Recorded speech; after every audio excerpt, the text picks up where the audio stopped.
Good morning. It's Sunday, February 13th. It's pretty chilly out. It's pretty wet out. I don't have enough wire to finish the solar. I need to get 20 more feet of that stuff. So tomorrow I'm going to call up the guys at Santan Solar where I bought all the stuff and see if they'll sell me 20 feet of the same wire. That stuff is really tough stuff. The insulation is super thick and hard. I'm liking it, so I want to get the same stuff. I got enough wire installed to get these solar panels working. I can't connect them though until I get the polarity straightened out. I didn't buy two colors because I would have had no way at the time I bought that wire to determine how much of the red and how much of the black I needed. So I just bought all black. But anyway, I got to figure out the polarity. Now that we've got some sunlight, we should be generating. I just got to get my voltmeter connected to the two leads, and I'll know which is positive and negative. And then I can make my connections, and we'll actually get some charging off of solar today. I think I need to get my jacket. I'm chilly. So I'm gonna keep working even if it's raining, but I didn't want to get wet. So I backed up really close to the house here. I had opened the door before I backed up. Got the little woman to help me. So here's what we're gonna do. Show you what's going on here. Hey, these two wires are hot coming off the solar panel, so I need to watch my ass. It could be up as much as 150 volts. Let me crawl up in here. Hold on. All right. I got my voltmeter here set on DC volts and got the polarity correct on my leads. And I'm going to figure out which one of these is positive and negative, and then I'm going to put this tie wrap on the positive. I would have liked to have used some red electrical tape, and I don't have any. That'll be good enough, and then I'll be able to put the whatever you call these kind of connectors on, and I'll be able to get the right hand panels connected and see what they can do. All right, this is our positive. This is our negative. I'll check that about 10 more times. It's 127 volts, which is certainly enough to knock you in the dirt. I'm gonna put a little tape over one of those, and I'm gonna go ahead and get connected. All right, so I'm finding that these terminals are just a little bit marginal in my opinion. The fit electrically is not all that tight, and yeah, there's a lot of surface area, and we're only going to be pushing a max of 20 amps through these wires, which is not a lot, but the crimp doesn't really, there's not that much material there when you crimp it. At least with this crimper that I have, it doesn't quite crimp it tight enough for me, so I am soldering all my crimps to make sure we got a good electrical connection. And now I can go ahead and button up the rest of this connector. So the connectors are marked with polarity. I don't know, do these show it here? This would be a negative.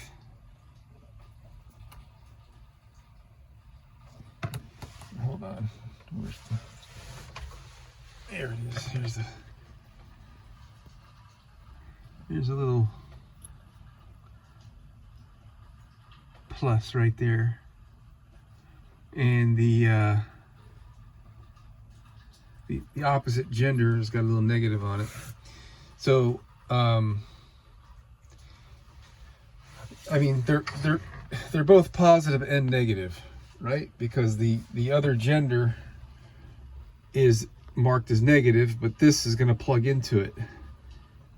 But the way I figured it is the cables that I'm going to have coming down from the solar, at this point I want the positive and negative to be identified correctly by the plug. So I actually changed my game plan here. I guess technically I should have 2 disconnect switches, one for each string, but I don't have space and I don't have that much desire. So what I'm doing, I was going to have these Y connectors up in the attic, so to speak, the space that's up above, behind my mini split up there, but that's an area that's a real pain in the butt to get to. I mean, I got to take apart the whole back of the damn bus pretty much to get to them. And these fuses will be up there, one for each string, if that's how I did it. And then I realized I didn't want to have it that way. I want the fuses down here where they're accessible. So I'm having the solar panel feeds come directly down here. And my Y connections are going to be here.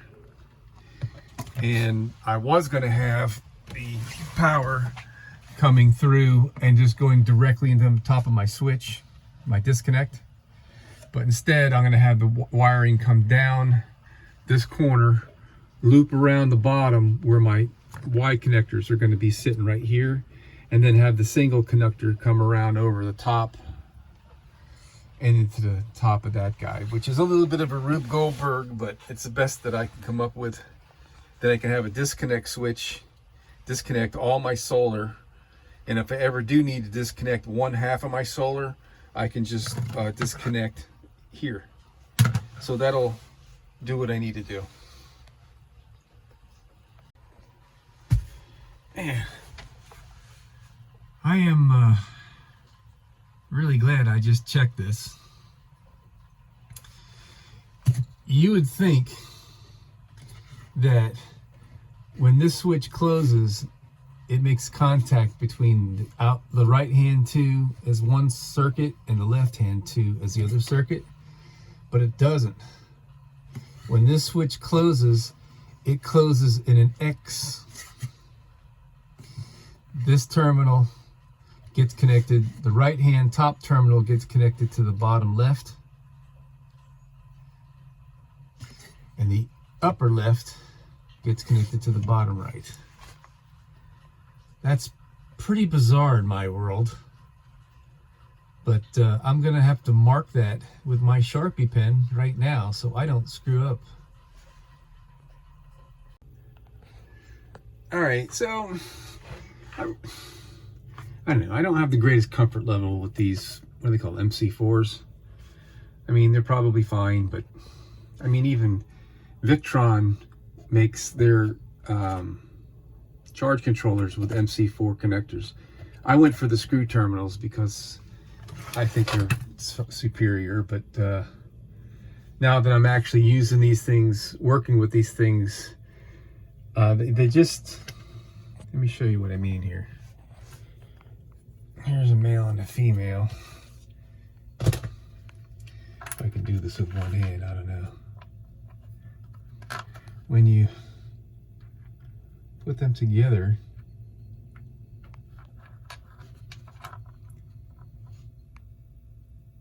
there's not that much, you know, they're not that tight. Here I'm spinning that. I mean, I'm just using, I mean, it's just not that good of a connection in my opinion.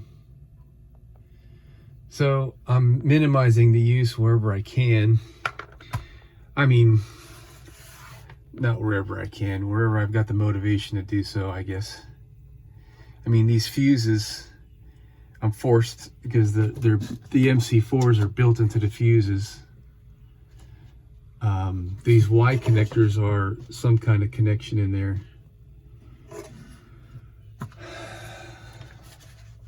That's what I got here. I guess I could have made solder connections on the upwind side of these Y connectors, but for the sake of a better fit, like you can see right here, I did a solder connection, and this is what I'm doing. I've got these regular butt connectors. I take them to the wire wheel and I burn off the plastic, and then I crimp them, and then I solder them, and then I put 2 layers of heat shrink tubing over them, and that makes for, I think, a far superior connection. I found out by cutting these Y connectors are 12 gauge wire, they're not 10 gauge wire. A little bit disappointed in that, but it's a short length, so it won't really matter that much. All right, let me turn off my flashlight. Maybe that'll show up a little bit better. So here's what we've got. Both of our Y connectors. I did a solder connection to extend this lead up and over the top. So both panels, both series of panels are wired together through these fuses. I've got one series hooked up so far. I've got to buy more wire to get the other series down here, and also waiting for the waterproof connector on the roof. They'll both be here on Monday.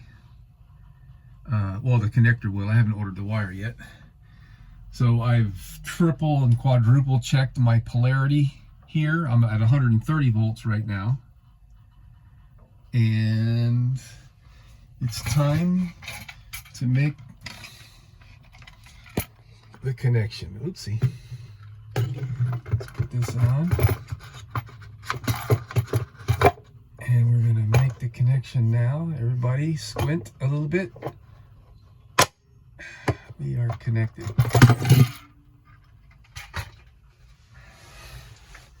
All right. So now I'm gonna go unplug my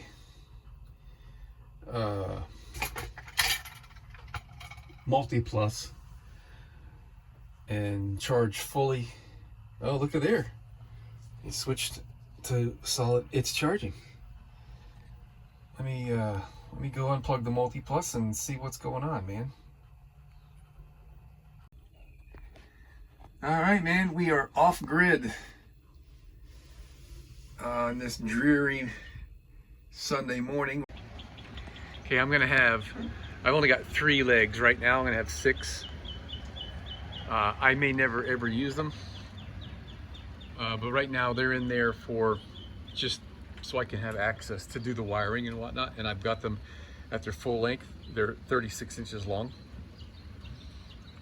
and they screw into the same attachment points for the normal securement of the panels. So I've got to get more of these cable clamps like that. Those little guys, they're going to show up Monday. I got them from McMaster Car, and I got to secure this wire. We're going to do some tie wraps and maybe something else, I don't know. But once that wiring is all done, we can go ahead and fold these down and secure them. Yeah, that's that little box right there. I'm waiting for one of them. They're going to show up Monday. Let's go on this side right here. That's going to be sweet. So this will be nice and neat. There won't be any wires crossing over from one side to the other up here on the roof. That's going to be down underneath here. And for the most part, you're not going to even see hardly any wiring at all up here. Just this little section right there, and that section between right there, that little gap up there. So, ouch, that was my head. Things are looking pretty good here. A little while ago today, had kind of a faux pas with the solar MPPT charge controller. Darndest thing, I just decided to, check on things. This morning it was really crappy weather and whatnot, so really wasn't too focused on getting anything done. And I noticed that the inverter had turned itself off and the fan was running at full speed, which it's never done before. So I'm thinking to myself, what's going on now, man, Did a little bit of checking, and the inverter had shut itself down due to high voltage, which was, I guess, a good thing. And then I checked on the voltage, and it was like 48 volts on a 24 volt system. It's like, oh my God, what's going on? And I was not plugged into the wall at that time.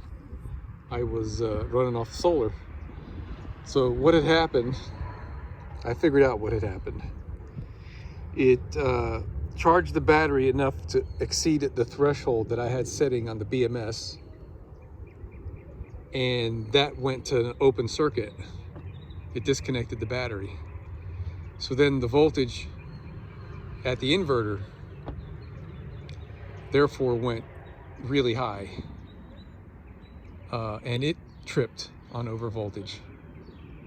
So what I come to find out was that the charge controller was set at 36 volts, which I don't know how in the world that happened. I would swear I didn't do it, but evidently I did. So I switched it back to 24 volts, and I had to leave. So I actually disconnected the solar input with the disconnect switch. And just now I turned it back on, and I've been checking, and everything is fine now. So it must have been human error on my part that I didn't get the battery voltage set to 24 volts, which, I thought that was supposed to be auto sensing anyway. All right, enough of that. That was kind of scary, but it's good to know all the safeties worked. For a while there, I thought I might have cooked my battery. All right, let me take these braces out and switch them to the other side. Pretty cool, man. So these braces actually are due to have extra holes put in them to adjust for various heights of the solar panels. Again, I may never ever do this, but if I ever need to, I want to be ready.